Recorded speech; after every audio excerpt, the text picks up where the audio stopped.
Hello po, good morning mga ka-AutoCAD. Welcome back po sa Billy's Pascual AutoCAD Tutorials. Ngayon po ay topic natin is about uh, viewport.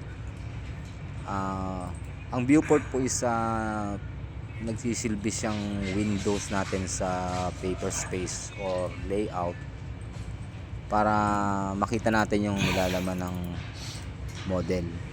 So model space. So dito may naka-prepare ako na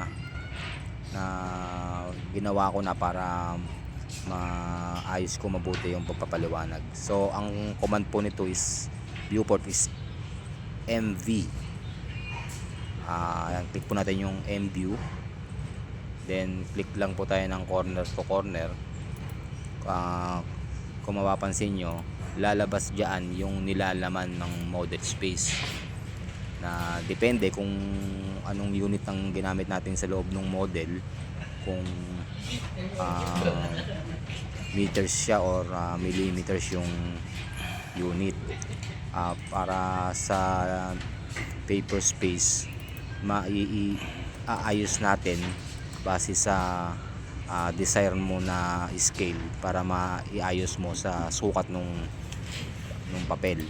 So dito meron akong naka-prepare na dalawang windows ng viewport, pero magkaiba siya ng scale na ginamit para maipaliwanag ko lang po sa mga viewers natin, lalo sa mga baguhan, yung pagkakaiba nung scale na ginawa ko dito. Yung nasa bandang taas is nakaset siya sa 1:100. So click natin to para mapakita natin na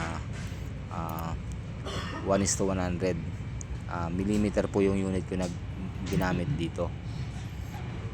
Sa bandang ibaba naman 1:25 or 1:20. Check natin kung ano yung 1:20. Okay, so same lang sila na unit is in millimeters yung unit natin na ginamit dito, para makita lang natin yung pagkakaiba nung dalawang windows ng viewport na inarrange ko na sa A4 paper size. So baka may nagtatanong kung bakit laging sa A4 size ko piniprepare yung mga tutorials natin. Bakit? Kasi sa mga estudyante na nag-aaral ng drafting na course or ano pa man, architectural engineering, kung meron silang printer sa bahay is mache-check na nila agad yung gawa nila, na hindi na nila kailangan magpa-print pa sa labas kung meron silang sariling printer. So dito kung mapapansin nyo, yung sukat ng mga font size, kung ano man yung font na ginamit, or yung sukat ng dimension ng text is hindi siya magkaparehas. Bali isi-separate natin siya ng topic para lubos na maintindihan ng mga viewers natin or yung mga nag-aaral pa lang. So dito kasi pwede naman na gumamit tayo ng ng mag-create tayo ng